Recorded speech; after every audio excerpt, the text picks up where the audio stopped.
या रसूलल्लाह या हबीबल्लाह या रसूलल्लाह या हबीबल्लाह आमी धन्य गो रसूल आपनाके पेये आमी आरो बेशी धन्य आपनार उम्मत हये जोरे बोलबे ना आरेकटु जोरे हय ना आमी धन्य गो रसूल आपनाके पेये आमी सब नियामत पेয়েছি আপনার সদকায় তাই তো আমি আল্লাহর উপরে আপনার গুণ গাই আপনার গুণ গাই আমি গাইব গুণ গাই আপনার মোহাব্বত নিয়ে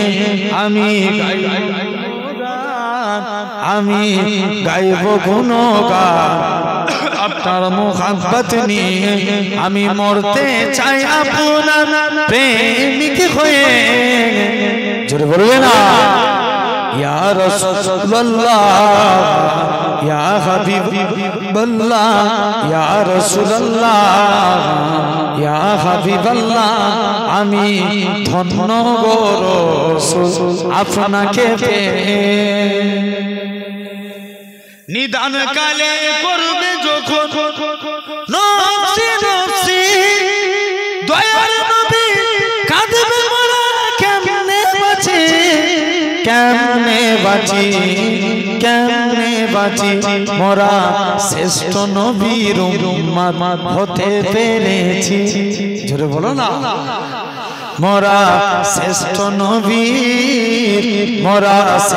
নবীর উম্মত হতে পেরেছি যাহার দিকে সব নবীরা রইবে তাকিয়ে আমি ধন্য গো রাসূল আপনাকে পেয়ে আমার খুব ভালোবাসার ভাই আব্দুল আলিম ভাই এসেছেন হুজুর কেবলা একটা সমস্যা মুসলমান ঘরের ছেলে মেয়েরা বাবা তরুণেরা এই গাছিয়ার মানুষেরা শুনে কি জান হযরতে আসিম বলে ও বাবা মুরিদেরা আমি আসিম একদিন ঘুমিয়ে আছি হঠাৎ করে দেখি আল্লাহ নবী দিন দুনিয়া বাদশাহ হাবিবুল্লাহ কে জনাবে মুহাম্মদুর রাসূলুল্লাহ সাল্লাল্লাহু আলাইহি সাল্লাম আমি আসিমের বাড়িতে চলে আসলেন আমি আসিম আল্লাহ নবীর সম্মানে দাঁড়িয়ে গেলাম আল্লাহ নবী বলে ও বাবা তুমি আমি নবী আমাকে একটু কুরআন পড়ে শোনাও আমি আসেন আল্লাহ নবীর সম্মানে দাঁড়িয়ে দাঁড়িয়ে কুরআন খানা পড়ি কুরআন পড়া কমপ্লিট হয়ে গেল আল্লাহ নবী বলে ও বাবা আসেন তুমি আমি নবী আমাকে কুরআন শুনিয়ে আমি নবী আমার অন্তরকে ভরিয়ে দিয়েছো আমি নবী আমার দিলকে খুশি করে দিয়েছো ও বাবা আসেন জিহ্বা খানা পার করো হযরতে আসিম বলে আল্লাহ নবী কথা রেখে আমি জিহ্বা খানা পার করলাম আল্লাহ নবী একটুখানি থুতু লাগিয়ে দিলেন হযরতে আসিম বলে আল্লাহর কসম নবী থুতুটা লাগার সাথে সাথে সকাল বেলায় উঠে দেখি আমি আসিমের মুখ থেকে আমার আল্লাহ পাক খুশবু চালু করে দিয়েছে তাহলে আমরাও সেই নবীর স্টাইল কপি করব বলো ইনশাআল্লাহ রাজি আছি নাকি ভাই আমরা নবীকে বেশি ভালোবাসি না নবী আমাদের বেশি ভালোবাসে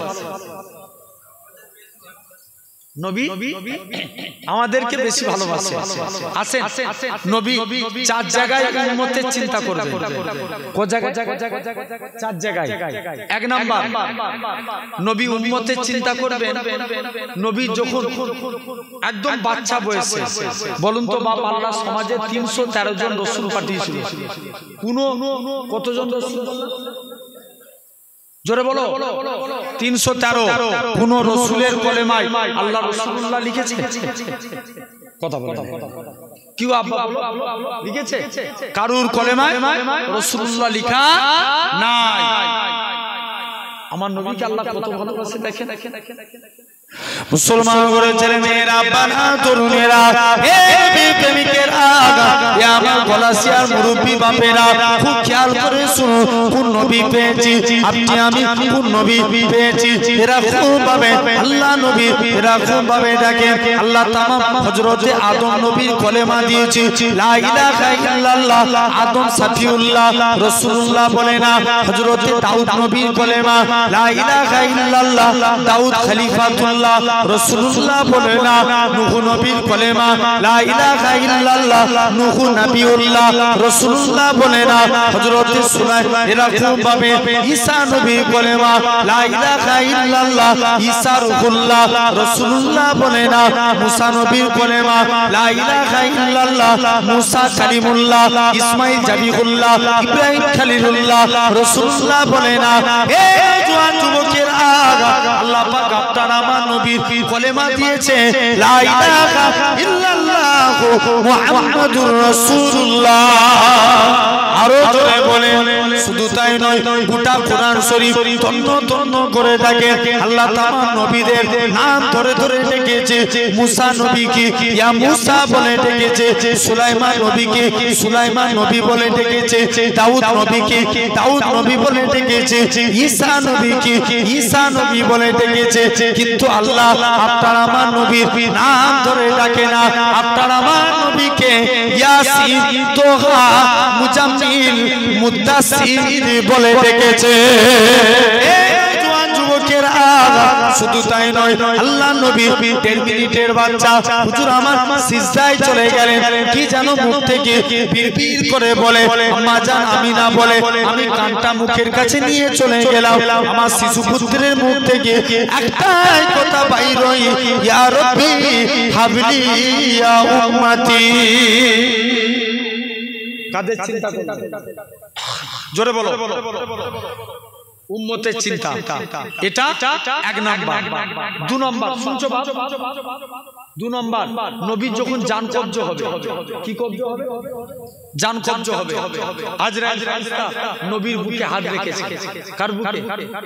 নবী পাকের বুকে হাত রেখেছেন। আল্লাহ নবী বলছে আজরাইল, যেন মনে হচ্ছে উহুদ পাহাড়টাকে তুমি আমার বুকে চাপিয়ে দিয়েছো।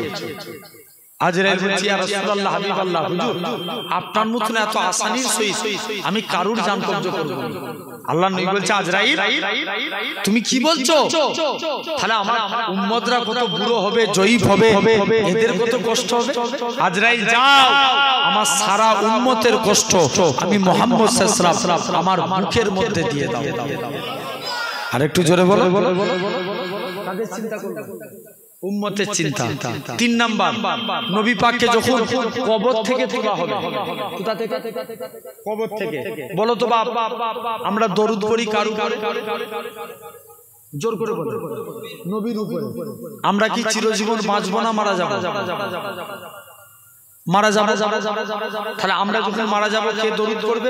আল্লাহ বলছে যখন দুনিয়ায় একটা মানুষ থাকবে না, তখন আমার ফেরেশতারা আমার মুস্তাফার উপরে দরুদ পড়বে। আরেকটু জোর করে বলো। ফেরেশতারাও মারা যাবে, 4 জন বাকি রেখে। কজন? 4 জন। প্রথম 3 জন মারা যাবে, জিবরাইল, মিকাইল, ইসরাফিল। আজরাইল বলবে আল্লাহ আমি তো সবাই জান কবজ করেছি, তুমি আমায় ছেড়েছো। আল্লাহ বলবে আজরাইল বুকে হাত রাখ, তোকেও মরতে হবে। আজরাইল বুকে হাত রাখলে আজরাইলও শেষ। আল্লাহ বলছে কে দরুদ পড়বে? এখন মানুষও নাই, জিনও নাই, ফেরেশতাও। আল্লাহ বলছে যখন মানুষ থাকবে না, জিন থাকবে না, ফেরেশতা থাকবে না, যখন কেউ আমার হাবিবের উপরে দরুদ পড়া থাকবে না, তখন আমি আল্লাহ একা আমার হাবিবের উপরে দরুদ পড়ব। কে দরুদ পড়বে? আমার আল্লাহ। আল্লাহ আবার 4 জন ফেরেশতাকে জিন্দা করবেন, জিবরাইলকে ডেকে বলবে জিবরাইল যাও আমার নবীকে কবর থেকে তুলো। জিবরাইল বলবে আল্লাহ আমি মারা গিয়েছিলাম না, নবীর কবর কোথায় ভুলে গেছি। আল্লাহ বলবে মাটিকে জিজ্ঞেস কর, মাটিও বলতে পারবে না। জিবরাইল কিয়ামতের আগে আল্লাহ আমি মাটিকে এমন উলটপালট করেছে, কে কোথায় চলে গেছে আমি জানি না। এক একটা কবর থেকে 70টা করে লাশ উঠবে। 70টা করে। জিবরাইল কে কোথায় জানি না, কিতাবে এসেছে নবীর কবরের ভিতর থেকে নূর বার হতে থাকে। জিবরাইল নবীকে কবর থেকে তুলবে, নবী কবর থেকে উঠি বলবে জিবরাইল আমার উম্মতরা কই? যারা বললেন না কাদের চিন্তা করছে? উম্মতে। জিবরাইল বলবে হুজুর এখনো তাদের তোলা হলো না। নবী বলে তোমার মন তোমার আমার উম্মতদের এখনো তুলনি না, তুমি গোপনে গোপনে জাহান্নামী করে আমাকে সান্তনা দিচ্ছ। নবীর মন খারাপ। মুসলমান ঘরের ছেলে মেয়েরা বানা তরুণেরা জিবরাইল আমিন আল্লাহর কাছে চলে যাবে। বড় আল্লাহ পাক আপনার হাবিবের মন খারাপ, আমার আল্লাহ জানিয়ে দেয় এ হযরতে জিবরাইল চলে যাও চলে যাও, আমার হাবিবকে জানিয়ে দাও আমার হাবিবের 70,000 উম্মতকে আমি আল্লাহ বিনা হিসাবে নাজাত দিলাম। জিবরাইল আমিন বলবে আল্লাহ এতে আমি আল্লাহ নবী বলবে জিবরাইল এতে আমার মন ভরে না, তুমি আরেকটু বাড়িয়ে নিয়ে আসো। জিবরাইল আমিন আল্লাহর কাছে চলে যাবে। ওরে আল্লাহ পাক আজকের দিনেতে আল্লাহ তুমি আমায় হেফাজত করো আল্লাহ, এরকম ভাবে আল্লাহ আরেকটু বাড়াও, তোমার নবীর এত মন ভরে না। আমার আল্লাহ জানিয়ে দিবে হে হযরতে জিবরাইল চলে যাও চলে যাও, ওই 70,000-এর এক একজন 70,000 করে বিনা হিসাবে নাজাতে নিয়ে যাবে, যার পরিধি হলো একসঙ্গে 4,90,00,000 মানুষ বিনা হিসাবে আল্লাহর জান্নাতি হবে। 3 নম্বর হয়ে গেল। 4র্থ নম্বর কিয়ামতের দিন নবী উম্মতের চিন্তা করবে। কোন দিন? যে দিনটা চিন্তা করলে আমাদের বেড়া পার। সব নবীর উম্মতের চেহারা আগুনে, যারা গুনার দরুন আগুনে পুড়ে পুড়ে তাদের হাত কালো হয়ে যাবে, চেহারা কালো হয়ে যাবে, তাদের হাতে আগুনের বেরি পড়াবে, গলায় আগুনের চেন দেয়া থাকবে, পায়ে গলায় আগুনের শিকল, পায়ে আগুনের চেন। কিন্তু আমার আপনার নবীর উম্মতের চেহারা আগুনে পুড়ে কালো হবে না, এদের হাতে আগুনের বেরি পড়াবে না, এদের পায়ে আগুনের চেন দিবে না, গলায় আগুনের শিকল দিবে না। মালিক ফেরেশতা জিজ্ঞেস করবে আল্লাহ এরা কারা? আল্লাহ বলবে মালিক চুপ কর, এরা আমার হাবিবের উম্মত। একটু জোরে বলো না। তাহলে আমরা স্টাইল করব কার? নবী।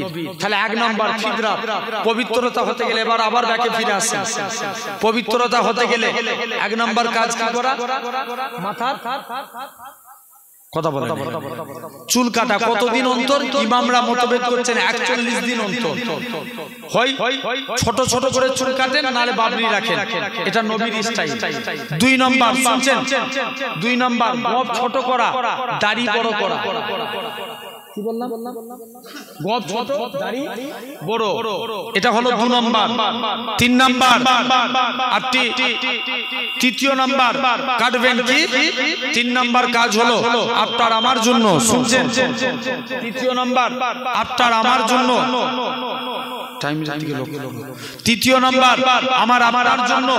3 নম্বর কাজ কি? 3 নম্বর নখ কাটা। এই আঙুলটার নাম কি? সাদাত আঙুল। কোন হাতে? ডান হাতে। যখন নখ কাটবেন ডান হাতে সাদাত আঙুলের নখটা আগে কাটবেন, পরস্পর কেটে আসবে। বাম হাতের বুড়ো আঙুল পরস্পর কেটে যাবে, বাম হাতের বুড়ো আঙুল ডান হাতের বুড়ো আঙুল, ঠিক ঠিক এভাবে পায়ের নখ কাটবেন। পারবেন ইনশাআল্লাহ? বলেন ইনশাআল্লাহ।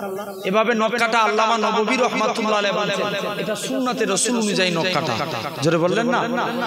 4র্থ নাম্বার বগলের পশম পরিষ্কার করা। বগলে। 5ম নাম্বার নাভির নিচের পশম পরিষ্কার করা। তাহলে পবিত্রতা হতে গেলে এই 5টা কাজ আপনাকে করা লাগবে। কটা কাজ বললাম?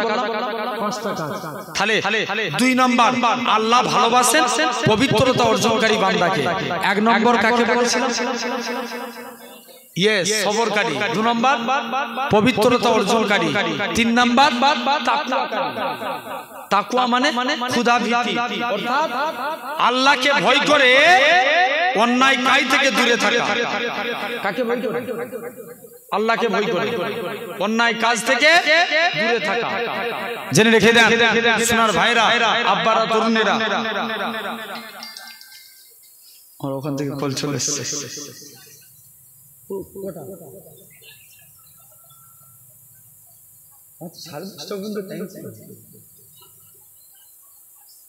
কি হয়েছে? কে কে আর কে মনে করছে?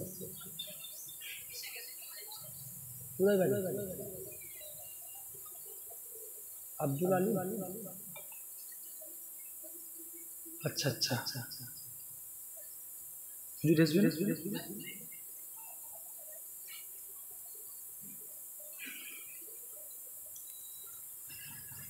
আলহামদুলিল্লাহ জেনে রেখে দেন।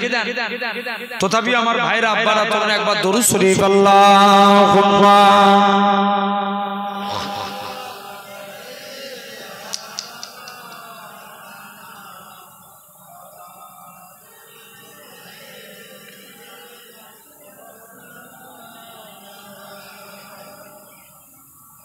হৃদয় উজাড় করে আমি ভালোবাসি তোমায়, হৃদয় উজাড় করে আমি ভালোবাসি তোমায়, ভুলিনি তাই আজও আমি হে প্রিয় নবী তোমায়, হৃদয় উজাড় করে আমি ভালোবাসি তোমায়, তোমাকে ভালোবাসতে বাসতে হয়ে জানো আমার মরণ, চাই গো শুধু তোমায় সদা, চাই না রঙিন ভুবন, তোমার ছবি মনের কাবায় যত্ন করে রেখেছি, তোমার নামে হৃদের পাতায় শত কবিতা লিখেছি, তুমি আমার জীবন গো, তুমি আমার মরণ, বুঝি না কিছু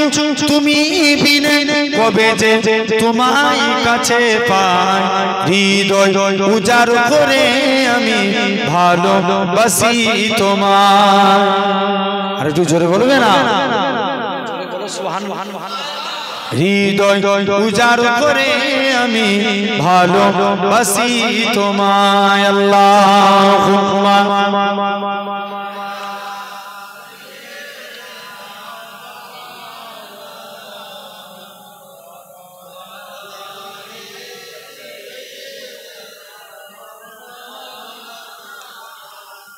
আলহামদুলিল্লাহ। বাপ আপনার তো অসুবিধা হচ্ছে না তো? আলহামদুলিল্লাহ জেনে রেখে দেন। 3 নাম্বার, তাকওয়াকারী বান্দাকে আল্লাহ বড় ভালোবাসে। তাকওয়া মানে খোদা ভীতি। একটা যুবক টুপি সেলাই করতে, কি সেলাই? টুপি হকারি করে পাড়ায়, হকারি করে বেড়ায় টুপি টুপি। ওই দেশের এক রানীমা ছিল, খুব অসৎ প্রকৃতি, যুবককে নিজের বাড়িতে নিয়ে চলে গেল, যে যুবক তোকে আর কাজ করা লাগবে না, টুপি বিক্রি করতে হবে না, তুই আমার কাছে থাক, আমার কথা মতো চল, এর বিনিময়ে তোকে অনেক অনেক টাকা যা, তুই চলে যা। যুবক ছেলেখানা আস্তে আস্তে করে মনে মনে চিন্তা করছে, আল্লাহ আমি চিরজীবন আমল করেছি, জীবনের আমলগুলো যদি বরবাদ হয়ে যায়, আল্লাহ আমার উপায় কি আছে? আল্লাহ যাই এই মহিলার খপ্পরে যদি পড়ে যায়। যুবক বলছে না আমি থাকবো না, বলছে আমি গেটে চলে যাবো। বলছে তুমি যাও না, গেটে কে থাকে? দারোয়ান, তুমি যেতে পারবে না। মুসলমান ঘরের ছেলে মেয়েরা, বানা তরুণেরা, হে প্রেমিকেরা, যুবক ছেলেখানা ছাদের উপরে উঠে গেলে উঁচু করে নিয়ে 2 রাকাত নামাজ পড়ে ছাদের উপরে উঠে আল্লাহর কাছে ফরিয়াদ করে, আল্লাহ পাক আপনি যদি আমায় হেফাজত না করে কে হেফাজত করবে? আল্লাহ আল্লাহ আপনি যদি আমায় সাহায্য না করে, আল্লাহ আমি চিরজীবন আমল করেছি, রানীমার ফাঁদে যদি পা দিয়ে দিই জীবনের আমলগুলো বরবাদ হয়ে যাবে, আল্লাহ আমার উপায় কি আছে? ও যুবকেরা, এমন সময়তে দেখতে পাওয়া যায় আমার আল্লাহ পাক জিবরাইল আমিনকে পাঠিয়ে দিলেন, হে হযরত জিবরাইল চলে যাও আমি জানিয়ে দিলাম আজকের দিনে এই জায়গায় চলে যাও, হে হযরত জিবরাইল আমার বান্দাটাকে সহি সালামতে জমিনায় নামিয়ে দাও, যাও একে জমিনায় নামিয়ে দাও, বান্দা হেফাজত হয়ে গেল। দেখেন তাকওয়া আমরাও করব, জান চলে যাবে, সাহাবারা করেছিল, জান চলে গেছে তথাপিও কলেমা ত্যাগ করে না। জোরে বললেন না? কি দিয়েছে? জীবন দিতে রাজি। নবীর এক সাহাবী ছিলেন যিনার নাম ইসলাম গ্রহণের পূর্বে নাম ছিল আব্দুল উজ্জা। কি নাম বললাম? আব্দুল উজ্জা। উজ্জা একটা দেবতার নাম, আর আব্দুল মানে গোলাম। তাহলে কুল মিলাকে কি হলো? কার গোলাম? উজ্জা একটা দেবতার নাম, দেবতা, আর আব্দুল মানে গোলাম। তাহলে কার গোলাম? দেবতার গোলাম। ইসলাম গ্রহণের পরে নবী নাম রাখলেন আব্দুল্লাহ। কি নাম রাখলেন? আব্দুল্লাহ। চাচার কাছে লালন পালন হয়েছে। চাচা বলছে, ভাতিজা শুনলাম নাকি তুমি নবীর হাতে হাত দিয়ে কলেমা পড়েছো। ইমানি পাওয়ারটা দেখেন চাচা। আকাশে সূর্য ওঠা যেমন সত্য কথা, আল্লাহর কসম নবীর হাতে হাত দিয়ে কলেমা পড়েছে, এটাও সত্য। আরেকটু জোরে বলা গেল না? বলছে তুই নবীর হাতে হাত দিয়ে কলেমা পড়েছিস, তোকে আমি অনেক বিষয় সম্পত্তি দিয়েছি। চাচা সম্পত্তির গরম দেখাচ্ছেন, সম্পত্তির গরম দেখাচ্ছেন, নিয়ে নেন। সম্পত্তি গরম দেখাচ্ছেন, সম্পত্তি নিয়ে নেন। চাচা বলছে ঠিক আছে, সম্পত্তি ফিরিয়ে দিলেন। এরকম ভাবে আস্তে আস্তে করে সম্পত্তি ফিরিয়ে দিলেন। বাবা তুমি যে করোনায় কাপড়টা পরে আছো, এটাও তো আমার টাকা। চাচা কাপড়ের গরম দেখাচ্ছেন, দিয়ে কাপড় খুলে দিয়ে দিলে। তুমি যে লুঙ্গি ঢেকে আছো, এটাও তো আমার টাকা। চাচা এই কাজও করবেন না, লুঙ্গি ঢেকে আছে এটাও করবেন না, কারণ এটাও তো আমার। জান জোর করে লুঙ্গি খানা করোনার লজ্জাস্থান ঢেকে থাকা লুঙ্গি জোর করে টেনে খুলে ফেলে। মুসলমান ছেলে মেয়েরা, বানা তরুণেরা, প্রেমিকেরা, আল্লাহ নবী সাহাবী হযরত আব্দুল্লাহ জুলবাজাদাই রাদিয়াল্লাহু তাআলা আনহু হুজুর আমার করোনার লজ্জাস্থানটাকে নিজে হাতে করে ডেকে নিয়ে দৌড়ে দৌড়ে দৌড়ে নিজের মায়ের কাছে যায়। ও জনম দুঃখী মা, মা গো তুমি আমার দিকে তাকাবে না মা? ইসলাম মানার জন্য মক্কার কাফেররা আমাকে বস্ত্রহীন করে দিয়েছে। ইসলাম মানার জন্য মক্কার কাফেররা আমার গায়ে দিয়ে বস্ত্র কেড়ে নিয়েছে। মা, মা গো তুমি আমাকে আজকের দিনে বস্ত্রখানা, আজকের দিনে তুমি আমার থেকে হেফাজত করো, তুমি আমায় বস্ত্রখানা কেড়ে নিয়ে নাও। মা তোমার কাছে যদি চাদর থাকে তুমি আমায় একখানা চাদর দাও। মায়ের কাছ থেকে একখানা চাদর নিয়ে দৌড়ে দৌড়ে, জিনার বাড়ি ছিল মক্কা এবং মদিনার মাঝখানে, জিনার বাড়ি ছিল, দৌড়ে দৌড়ে খালি গায়ে খালি পায়ে আল্লাহ নবীর হুজরা মুবারকে চলে গেলেন। আল্লাহ নবীর দরবারে যে সালাম খানা দিতে লাগে, আসসালাতু ওয়াসসালামু আলাইকা ইয়া রাসূলুল্লাহ হাবিবাল্লাহ। ও যুবকেরা, আল্লাহ নবী সালামের উত্তর খানা দিলেন। ও বাবা আব্দুল্লাহ, কি জন্য তুমি সালাম দাও? ইয়া রাসূলুল্লাহ হাবিবাল্লাহ, ইসলাম মানার জন্য মক্কার কাফেররা আমার গায়ে দিয়ে বস্ত্র কেড়ে নিয়েছে। আল্লাহ নবী বলে, বাবা সবর করো, মক্কার মানুষরা তোমার গায়ে দিয়ে বস্ত্র কেড়ে নিতে পারে, আমার আল্লাহ তোমাকে বস্ত্র বলা করে দিবে। আরো জোরে বলো। মুসলমান করে ছেলে মেয়েরা, বানা তরুণেরা, হযরত আল্লাহ নবী নিজে হুজরা মুবারকে গেলেন। নিজের বাড়িতে গিয়ে দুইখানা জুব্বা নিয়ে এসে আব্দুল্লাহর হাতে দিয়ে দিলেন। ও বাবা আব্দুল্লাহ, আজকের দিন থেকে এই জুব্বাগুলো হলো তোমার। হযরত আব্দুল্লাহ জোর করে কাঁদে, আল্লাহ পাক মক্কার কাফেররা আমার গায়ে দিয়ে বস্ত্র নিয়ে নিয়েছে, আর আজকের দিনে আমি হাবিবুল্লাহর পরনার বস্ত্র পেয়ে গেছি। ও যুবকেরা, ও নবী প্রেমিকেরা, আল্লাহ নবী সাহাবী হযরত আব্দুল্লাহ জুলবাজাদাই এরা খুব ভাবে জোর করে কাঁদে। আল্লাহ নবী বলে, ও বাবা আব্দুল্লাহ তুমি কি জন্য কাঁদো? ইয়া রাসূলুল্লাহ হাবিবাল্লাহ, আজকের দিনে আমি যুদ্ধের ময়দানে শহীদ হয়ে মরতে চাই। আল্লাহ নবী বলে, বাবা সবর করো, আল্লাহ তোমায় আমি নবী দোয়া চাই। নবী দোয়া করে, আল্লাহ পাক আমার আব্দুল্লাহর রক্ত কাফেরদের জন্য আমি নবী হারাম করে দিই। দিলাম। আল্লাহ নবী হযরতে আব্দুল্লাহ ঝরঝর করে কাঁদে, ইয়া রাসূলুল্লাহ হাবিবাল্লাহ, হুজুর আজকের দিনে হুজুর কেন এই কথা বলেন? আপনি আজকের দিনে কেন আমায় এই কথা জানান? আল্লাহ নবী বলে, ও বাবা আব্দুল্লাহ, শুনে রেখে দাও, চিন্তা করোনি বাবা, তুমি আজকের দিনে এখান থেকে চলে যাও। তুমি যদি এমনিও মারা যাও, আল্লাহ তোমায় শহীদি মরণ দিবে। কোন আব্দুল্লাহর কথা বলি, যিনি জোরে জোরে কুরআন তেলাওয়াত করতেন। আল্লাহ নবী সাহাবীরা আল্লাহ নবী দরবারে এসে নালিশ করে, ইয়া রাসূলুল্লাহ হাবিবাল্লাহ, আব্দুল্লাহর কুরআন তেলাওয়াত আমাদের বড় ভালো লাগে না, জোরে জোরে পড়ে। আল্লাহ নবী বলে, ও বাবা সাহাবীরা, তোমরা আমার আব্দুল্লাহর মনে কষ্ট দিওনি বাবা, আমার আব্দুল্লাহর মনে দুঃখ দিওনি, কেননা আমার আব্দুল্লাহ জুল বাজাদাই এরকম ভাবে ইসলাম বিক্রি করে দুনিয়া বেচে ইসলাম কবুল করেছে। কোন আব্দুল্লাহর কথা? 3 দিন পরে খবর আসলো, আল্লাহ নবী সাহাবী হযরতে আব্দুল্লাহ ইন্তেকাল হয়ে গেছে।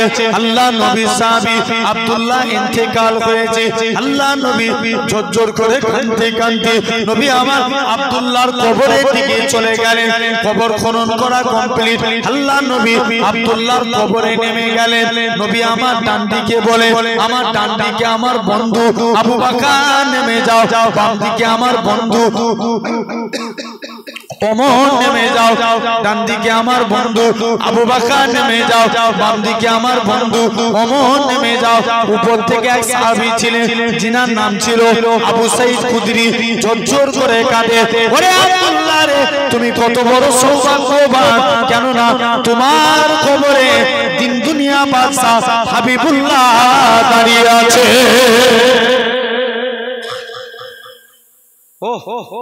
বলবেন না আল্লাহু আকবার? আওয়াজ দিয়ে বলুন আল্লাহু আকবার। কে দাঁড়িয়ে আছে আব্দুল্লাহর কবরে? আমার নবী পাক দাঁড়িয়ে আছে। তাহলে আমরাও এরকম তাকওয়া অবলম্বন করব, বলেন ইনশাআল্লাহ। হাক্কানি আল্লাহর ওলি যারা, ইনাদের দেখে আমরা ইত্তেবা অনুসরণ করে চলব, বলেন ইনশাআল্লাহ। জোর করে বলে জেনে রেখে দেন, কারণ তাদের অনুকরণ আমরা করব। আর চতুর্থ নাম্বার, আল্লাহ ভালোবাসেন তওবাকারী বান্দাকে। কাকে? তওবাকারী। আলোচনা ধরেছিলাম, কমপ্লিট করে দিলাম, হ্যাঁ কি না? কই শ্রেণীর বান্দাকে ভালোবাসে? 4 শ্রেণীর। 1 নাম্বার সবরকারী, 2 নাম্বার পবিত্রতা অর্জনকারী, 3 নাম্বার তাকওয়াকারী, 4র্থ নাম্বার তওবাকারী বান্দাকে আল্লাহ ভালোবাসেন।